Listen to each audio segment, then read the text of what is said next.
قول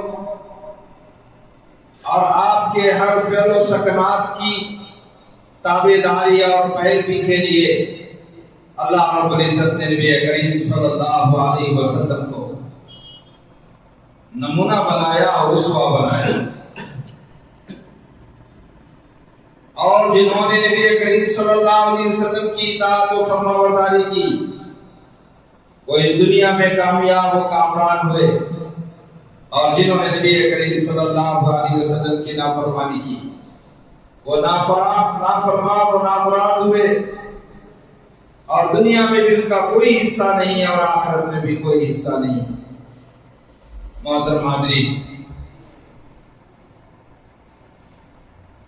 آج 6 فروری 2026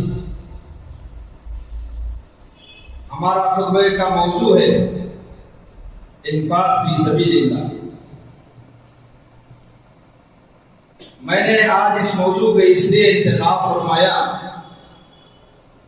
کہ ابھی یہ شعبان کا مہینہ اور اس کے بعد رمضان کا مہینہ اور اس کا آغاز ہونے کے لیے ہمارے پاس صرف ابھی 12 دن باقی ہے۔ یہ رمضان مبارک کا مہینہ جہاں برکتوں اور سعادتوں اور خیر و بھلائیوں کو لے کر آتا ہے، وہیں پر انسانی ضرورتیں زیادہ ہو جاتی ہیں اور انسانوں کی امیدیں مالداروں سے زیادہ وابستہ ہو جاتی ہیں، اور غریب و مسکین و محتاج اس بات کا انتظار کرتے ہیں کہ ابھی رمضان مبارک کا مہینہ آنے والا ہے اور ہماری ضرورتیں پوری ہونے والی ہیں،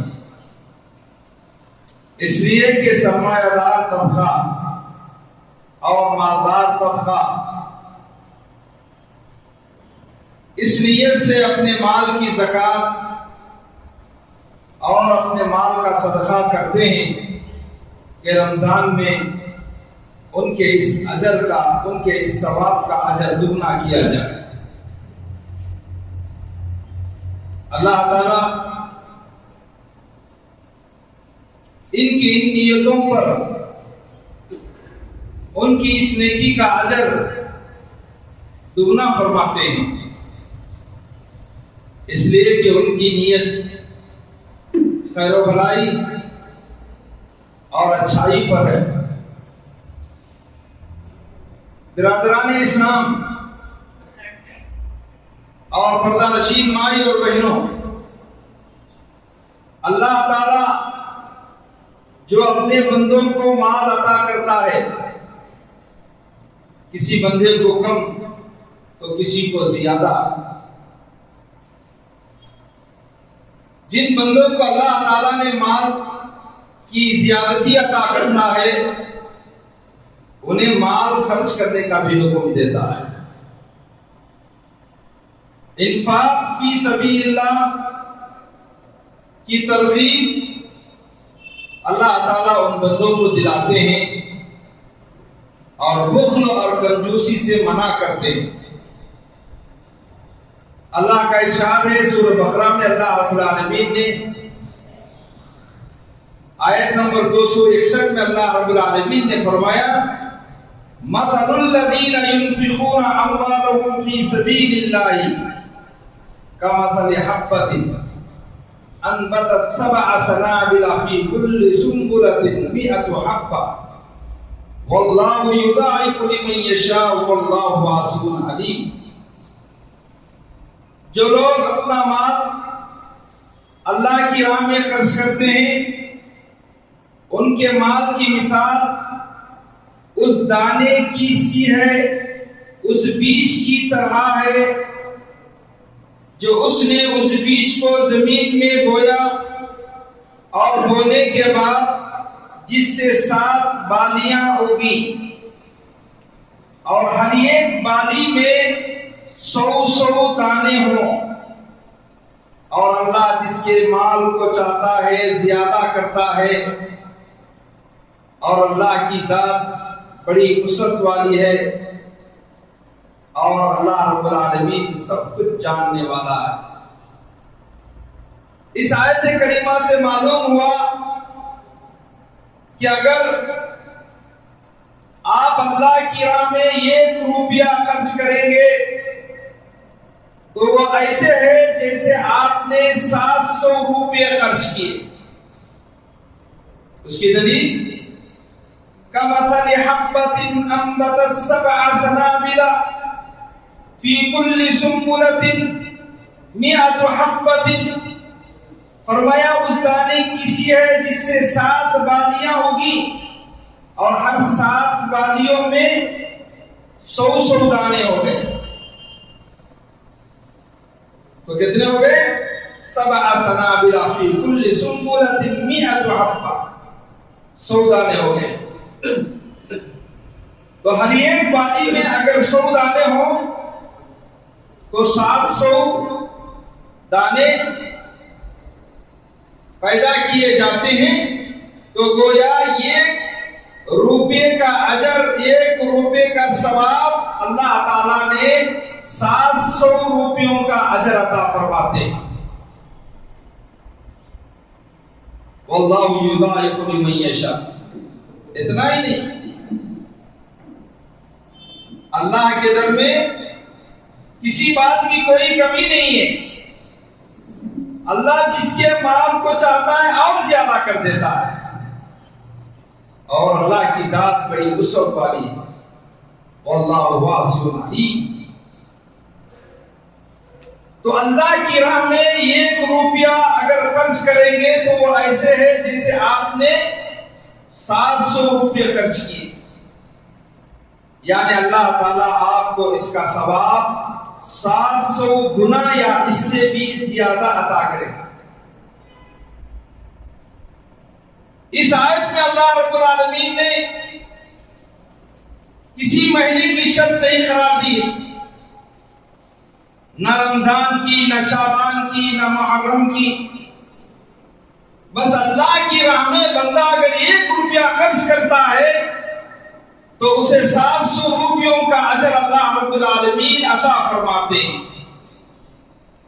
اب جب بندہ رمضان میں اور شعبان میں اگر خرچ کرتا ہے تو اس کا اجر اور زیادہ اللہ رب العالمین عطا فرماتے ہیں۔ واللہ یضاعف لمن یشاء۔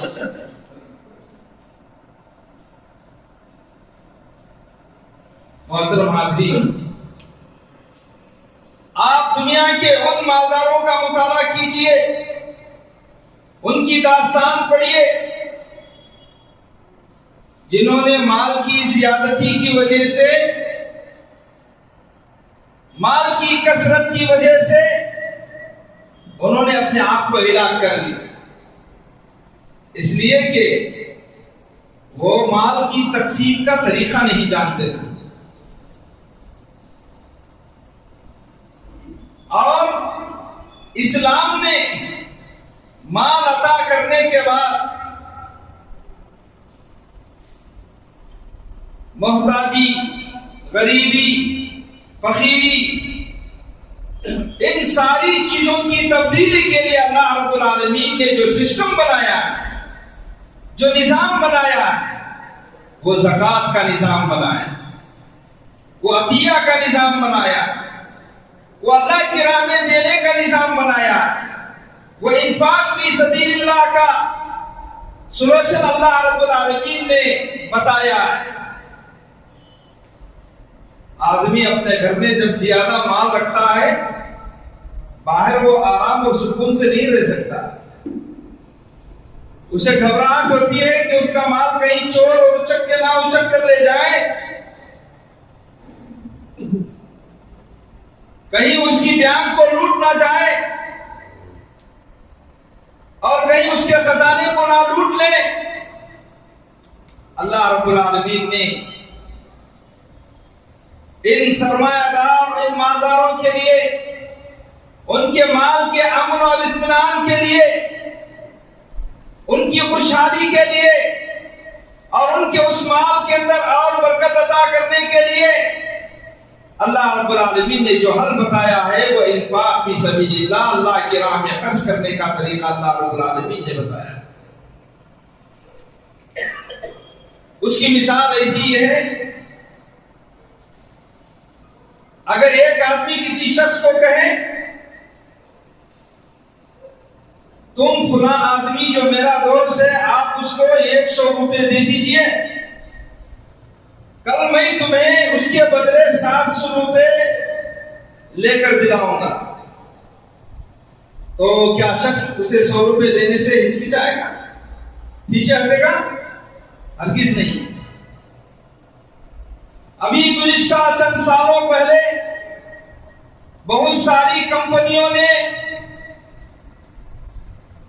لوگوں کے مال کو ہڑپنے اور ان کے مال پر ڈاکہ ڈالنے کے لیے نت نئے طریقے ایجاد کیے اور ان کو تجارت کا جھانسا دے کر، کاروبار کا جھانسا دے کر، منافع زیادہ دینے کے نام پر کتنی سو کمپنیاں شہر بنگلور کے اندر آئی اور ختم بھی ہو گئی، کوئی اپنے وعدے میں نہیں ٹھہرا رہا اور لوگوں کو دھوکہ دیا اور ان کے لوگوں کے مالوں کو، ان کے سرمائے کو ایک دھڑلے میں ختم کر دیا۔ ان کا کیا دعویٰ تھا؟ 1 لاکھ روپے دیں تو آپ کو ماہانہ ہم 30,000 روپے دیں گے، یا 1 لاکھ روپے آپ دیں گے ماہانہ ہم 15,000 روپے دیں گے، 20,000 روپے دیں گے۔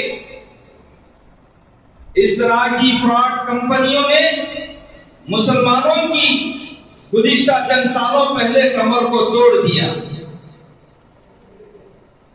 اور اس مالیہ بحران کے اندر عوام تو عوام، مالدار تو مالدار، علماء بھی اس کے اندر ملوث ہو گئے، اس لیے کہ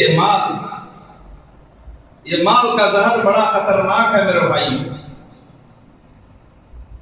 یہ مال انسان کو کبھی آسودہ نہیں کرے گا، یہ مال انسان کو کبھی فرحت و خوشی عطا نہیں کرے گا۔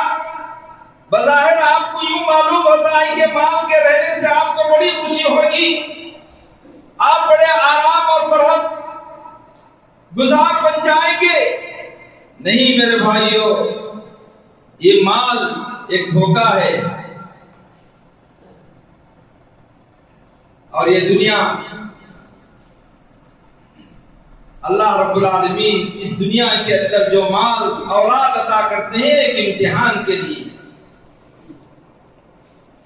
انما اموالکم و اولادکم فتنہ، فرمایا یہ مال اور اولاد انسان کے لیے فتنہ ہے، آزمائش ہے، امتحان ہے۔ کتنے لوگوں نے اپنی آس اور امیدوں کو جگائے ہوئے،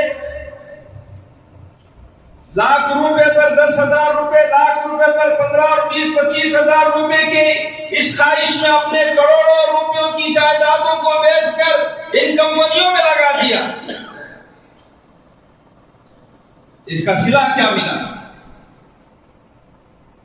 مسلمانوں کی جو مضبوط کمریں تھی وہ ٹوٹ گئی، اور انہوں نے اپنے مال کو بٹ کوائن کے اندر لگا کر خاکستر کر دیا۔ چند مہینوں کے لیے یہ آس دکھائی گئی، اور چند مہینوں کے لیے وہ 1 لاکھ روپے پر 20 اور 25 ہزار روپے دے کر جھانسے میں مبتلا کر دیا گیا۔ یہ مال کا زہر انسان کو جہنم کی طرف لے کر چلا جاتا ہے۔ اگر کسی کو یہ کہیں کہ آپ فلاں میرے دوست کو 100 روپے دیجئے، آپ کو کل وہ 700 روپے دے گا، دوسرے دن ہی 700 روپے دے گا، ہم میں سے کون نہیں تیار ہوگا؟ سارے کے سارے تیار ہو جائیں۔ لیکن اللہ رب العالمین کا وعدہ جھوٹا وعدہ نہیں، اللہ رب العالمین کا اعلان جھوٹا نہیں ہے، اللہ رب العالمین کا وعدہ جھوٹا نہیں ہے،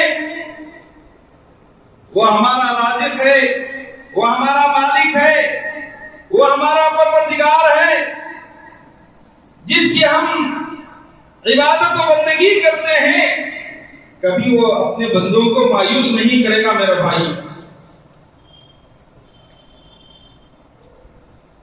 اللہ کی راہ میں کوئی بندہ 1 روپیہ خرچ کرتا ہے تو اسے اللہ رب العالمین اس 1 روپے کے بدلے 700 روپیوں کا اجر عطا فرماتے ہیں۔ یہ اللہ کا کلام، جیسے میں نے آپ کے سامنے شروع آیت تلاوت کی، مثل الذین ينفقون اموالهم فی سبیل اللہ کمثل حبۃ انبتت 7 سنابل فی کل سنبلۃ 100 حبۃ واللہ یضاعف لمن یشاء واللہ واسع علیم۔ اس آیت کی روشنی میں بندہ اگر 1 روپیہ اللہ کی راہ میں خرچ کرتا ہے تو اللہ رب العالمین اسے 700 روپیوں کا اجر عطا فرماتے ہیں، یا 700 سے بھی دگنا اللہ رب العالمین اجر عطا فرماتے ہیں۔ اللہ رب العالمین اس پر قادر ہے، اللہ رب العالمین اس پر پوری طرح طاقت رکھتا ہے۔ ہمیں اس پورے یقین اور پورے توکل اور پورے بھروسے کے ساتھ اللہ کی راہ میں اس نیت کے ساتھ خرچ کرنی چاہیے۔ اللہ کی راہ میں خرچ کرنے سے پیسہ کم نہیں ہوگا،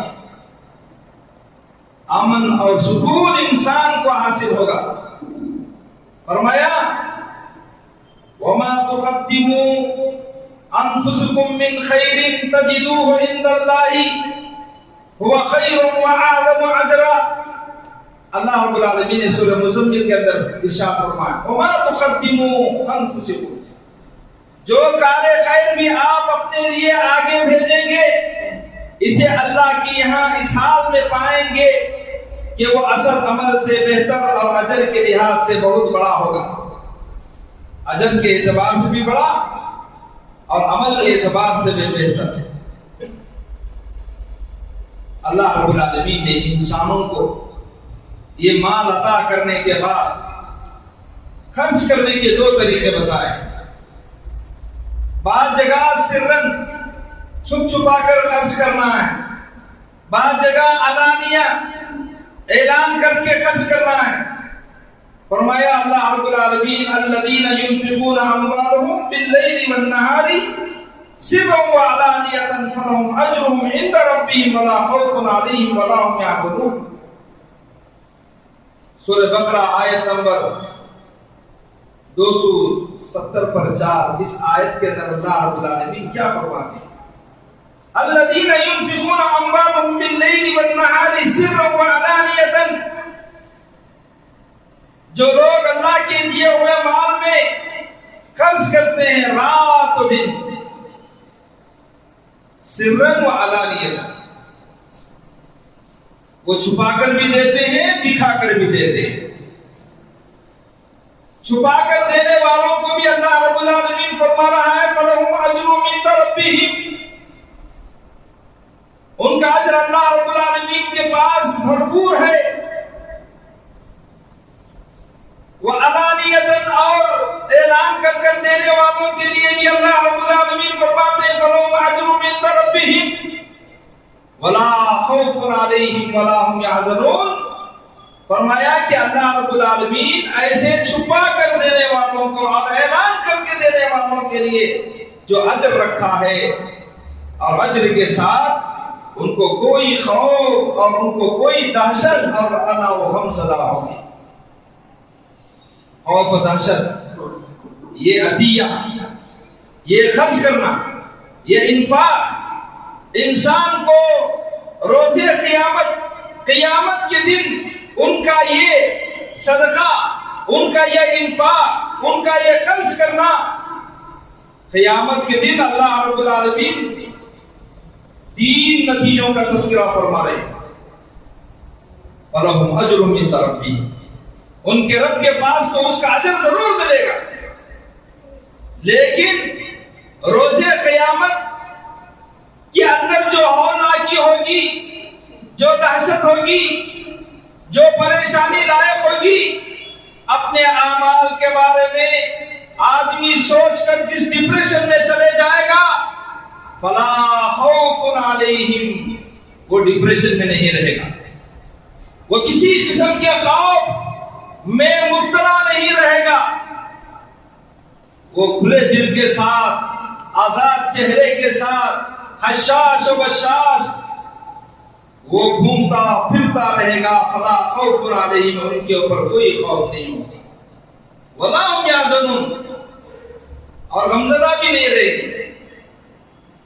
انسان کو خوف اس وقت لائق ہوتا ہے جب آدمی اپنی زندگی کے اندر کوئی غلطی کر دیتا ہے، آدمی اس وقت غمزدہ ہوتا ہے جب اسے کوئی اپنے دل کے اندر ہچکچاہٹ رہتی ہے کہ میں نے فلاں کام صحیح نہیں کیا، چہرہ اداس ہو جاتا ہے، اس کے چہرے سے ڈپریشن کا اظہار نظر آنے لگتا ہے۔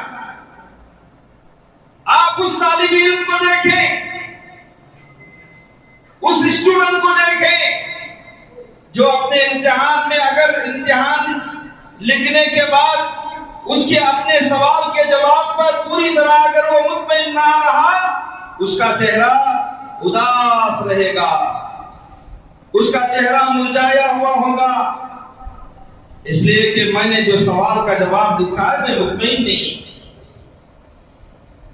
اور ایگزام ہال میں اس کی جو پریشانی اور اس کا جو حزن و ملال ہوگا وہ اپنے چہرے سے ظاہر کر رہا ہوگا۔ اب نتیجے کے دن، رزلٹ کے دن وہ پیچھے پیچھے رہے گا، اس لیے کہ اسے اپنے امتحان کے کامیابی پر، اپنے امتحان کی کامیابی پر اسے یقین نہیں رہتا ہے، خوف میں مبتلا رہتا ہے، حزن و ملال میں مبتلا رہتا ہے۔ اب اس بندے کو کوئی حزن و ملال نہیں ہے جو اللہ کی راہ میں سرًا و علانیًا خرچ کرتا ہے، دکھا کر اور چھپا کر خرچ کرتا ہے۔ ولا خوف علیہم ولا هم یحزنون، اس بندے کو روز قیامت کسی قسم کا کوئی خوف نہیں ہوگا اور نہ وہ دہشت میں مبتلا ہوگا۔ جو لوگ اپنے مال کو خرچ کرتے ہیں دن رات خفیہ طور پر اور ظاہری طور پر، ان کا صلہ اللہ کے پاس ہے، اور ان کو قیامت کے دن نہ کسی طرح کا خوف ہوگا اور نہ غم ہوگا۔ ایک شرط ہے میرے بھائی، ہم لوگوں کا مزاج ہے، ہم کھاتے ہیں اچھا، بانٹتے ہیں خراب۔ ہم اپنے لیے سیرک سمبا کھاتے ہیں، سوڈا مسوری کھاتے ہیں، اور ہم اپنے لیے بلٹ چاول کھاتے ہیں، لیکن جب تقسیم کرنے کا معاملہ آتا ہے کہ کنکیاں ڈھونڈتے ہیں، کٹی ہوئی چاول ڈھونڈتے ہیں، ہم 70 روپے 80 روپے کا چاول کھاتے ہیں، بانٹنے کا وقت آتا ہے، دینے کا وقت آتا ہے تو ہم 30 اور 25 روپے کے چاول کو تلاش کرنے کے لیے پوری مارکیٹ کا ہم جو ہے نظارہ کرتے ہیں، اس دکان پر ہم پہنچتے ہیں جس دکان کے اندر سب سے سستا اور گھٹیا مال ہوتا ہے۔ وہ مال ہمیں اللہ کی راہ میں خرچ کرنا ہے جو مال ہم اپنے نزدیک محبوب رکھتے ہیں، جو ہم کھاتے ہیں، جو ہم پہنتے ہیں اور جو ہم استعمال کرتے ہیں، وہی ہم اپنے بھائی کے لیے بھی دینے اور ان کو صدقہ کرنے کی نیت کریں۔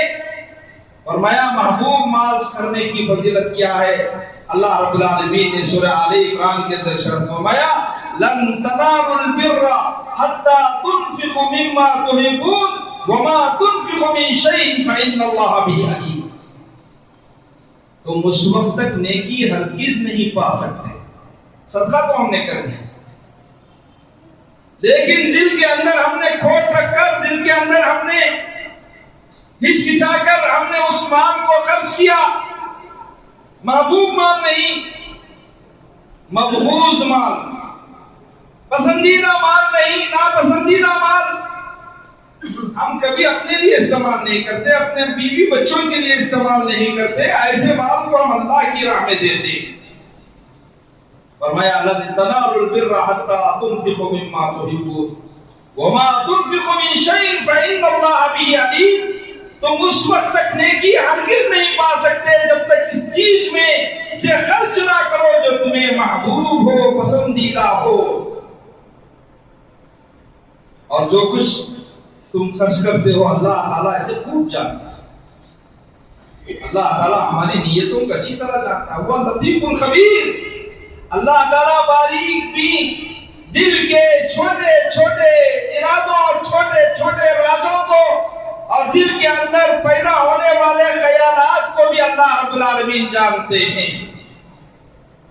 آئیے جب یہ آیت کریمہ نازل ہوئی، دیکھیے صحابہ رسول جو سرمایہ دار تھے مدینہ کے، ان کا کیا حال ہوا، ان کے اوپر اس آیت کا کیا اثر ہوا. لن تنالوا البر حتى تنفقوا مما تحبون وما تنفقوا من شيء فإن الله به عليم. جب یہ آیت نازل ہوئی، صحابہ کرام نے انفاق فی سبیل اللہ کی کیا عمدہ مثالیں قائم کی. اس کا اندازہ ابو طلحہ رضی اللہ تعالیٰ عنہ کے اس قصے سے کیا جا سکتا ہے. انس رضی اللہ تعالیٰ عنہ بیان کرتے ہیں کہ ابو طلحہ رضی اللہ تعالیٰ عنہ انصار مدینہ میں سب سے زیادہ مالدار تھے. انصار مدینہ، مدینہ کے صحابہ میں جو مدینہ کے صحابی ہوتے ہیں، مدینہ کے مقامی لوگ ہوتے ہیں، ان کو انصار کہا جاتا ہے. جو مکے سے ہجرت کر کے گئے انہیں مہاجرین کہا جاتا ہے. انصار مدینہ میں سب سے زیادہ ارب پتی یا اس زمانے کے سب سے زیادہ مالدار کوئی صحابی تھے تو ابو طلحہ رضی اللہ تعالیٰ عنہ صحابی تھے، سب سے زیادہ مالدار تھے.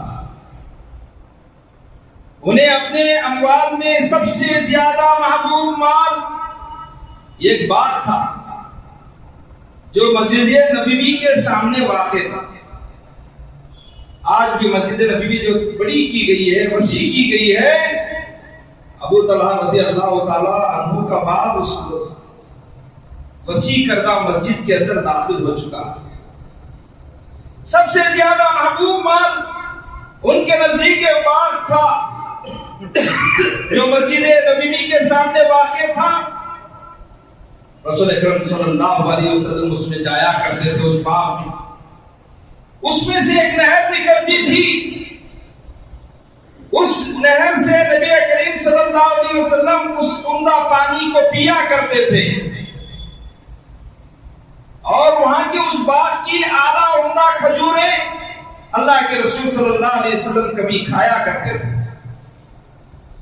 اس باغ میں اللہ کے رسول صلی اللہ علیہ وسلم سیر و تفریح کرتے تھے.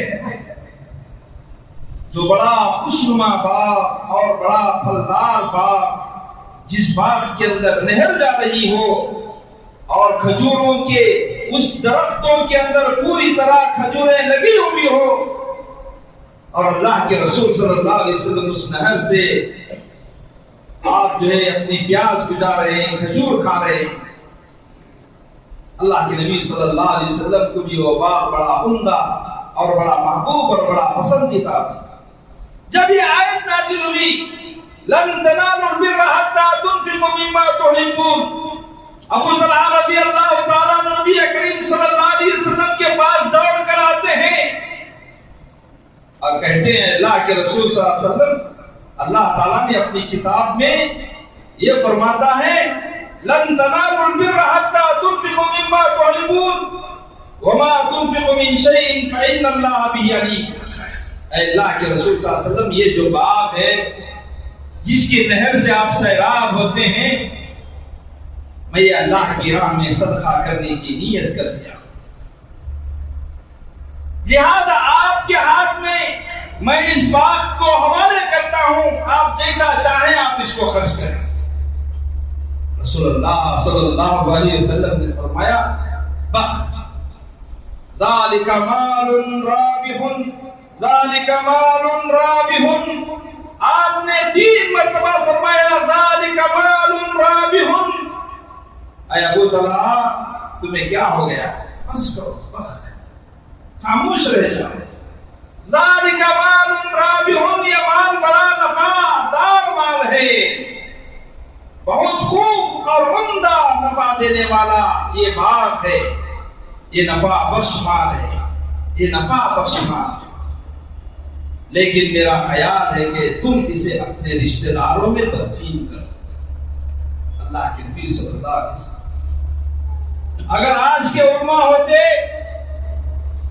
آج کے ملا ہوتے تو فوراً اس کو اپنے انڈر میں کر لیتے.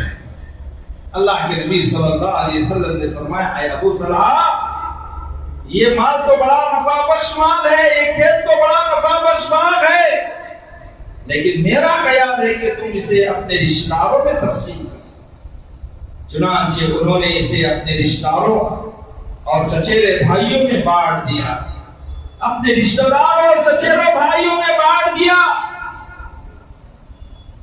بانٹنے کے بعد بھی جب ان کا مال باقی رہ گیا، رات میں آئے اور ابو طلحہ رضی اللہ تعالیٰ عنہ اس آیت کی تشریح کرتے ہوئے ہچکچا رہے ہیں اور رو رہے ہیں. ان کی بیوی نے پوچھا کہ اے ابو طلحہ کیا ہو گیا، کیوں اتنا رو رہے؟ یہ ایک مدینے کا مالدار صحابی،